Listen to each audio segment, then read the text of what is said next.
నమస్తే, welcome to NSTV news. ముందుగా ముఖ్యాంశాలు. ఆస్తుల వాటా పంపకాల విషయంలోనే కవితకు కేసీఆర్ కుటుంబానికి మధ్య వివాదం చెలరేగిందని కంటోన్మెంట్ శాసనసభ్యుడు శ్రీ గణేష్ అన్నారు. బోయిన్పల్లిలోని విశ్వేశ్వర లారీ అసోసియేషన్ ఆధ్వర్యంలో జరిగిన అన్నదాన కార్యక్రమానికి కంటోన్మెంట్ ఎమ్మెల్యే శ్రీ గణేష్ హాజరై అన్నదాన కార్యక్రమాన్ని ప్రారంభించారు. ఈ సందర్భంగా ప్రజలంతా సుభిక్షంగా ఉండాలని ఆకాంక్షించారు.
అందరికీ నమస్కారం.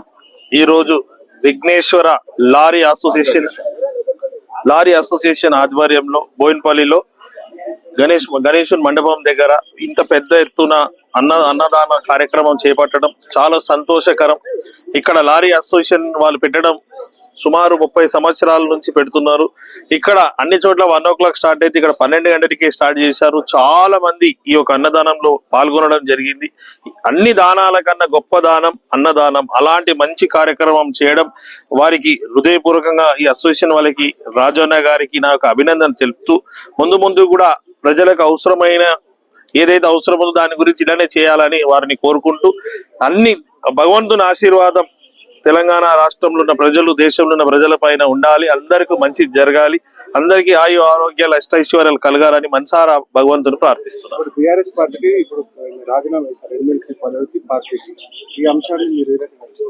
ఇది వాళ్ళ పార్టీకి సంబంధించింది.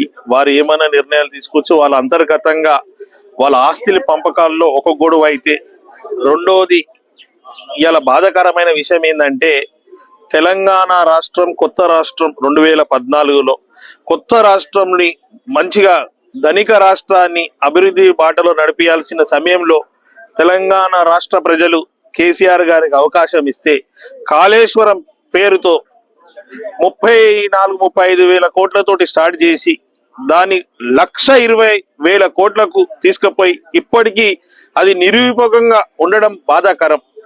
వారు అన్ని కమిషన్ వేసిన తర్వాత పిసి ఘోష్ గారు కమిషన్ తర్వాత వారిది ఏమేమి తప్పులు చేసిరు, ఏమేమి అవకతవకలు అన్ని బయట పెట్టి గౌరవ ముఖ్యమంత్రి గారు అసెంబ్లీలో చర్చ పెట్టి ఏం నిర్ణయం తీసుకోవాలనేసి అసెంబ్లీలో తీర్మానం తీసుకోవడం జరిగింది. ఈ యొక్క కేసుని సిబిఐకి ఇవ్వాలనేసి. ఎందుకంటే మా ప్రభుత్వం ఏర్పడిన తర్వాత ఎప్పుడు ఎక్కడ కూడా కక్ష సాధింపు అనేది ఏమీ లేదు. పొలిటికల్ పార్టీస్ ఎవరెవరి ఇష్టం ఏం పనన్నా చేసుకోవచ్చు.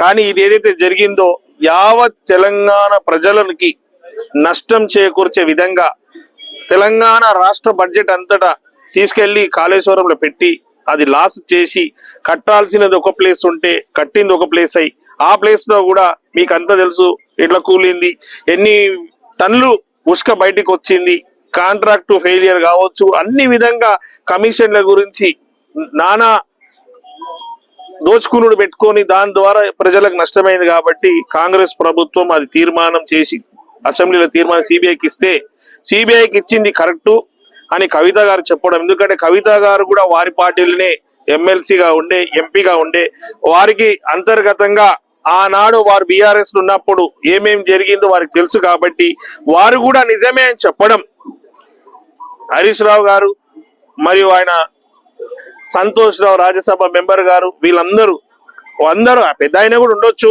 పెద్ద ఆయన సైడ్ చేసి వీళ్ళ మీద వేయాలని వారి ప్రయత్నం. తండ్రి కాబట్టి మినహాయింపు గురించి వారు ఇట్లా చేసిరు. కానీ మొత్తం మీద వారు చేసిందని వీరు ఒప్పుకోవడం దొంగని దొంగ అంటే కూడా కరెక్ట్ కాదనే విధంగా వాళ్ళ వ్యవహారం. ఈ మొత్తం ఆస్తి పంపకాల గురించి వారి కూడా ఉన్నది ఉన్నట్టే చెప్పడం. ఈ రోజు మొత్తం మీద తెలంగాణ రాష్ట్ర ప్రజలకు నష్టం జరిగింది, అన్యాయం జరిగిందంటే బీఆర్ఎస్ తోటి తెలంగాణ రాష్ట్ర ప్రజల శాపం ఖచ్చితంగా వాళ్ళకు ఉంటుంది. వాళ్ళు ఏ విధంగా అయితే వీళ్ళకి నష్టమేరో వాళ్ళ కుటుంబానికి వాళ్ళ పార్టీకి అంతే నష్టం అవుతుంది.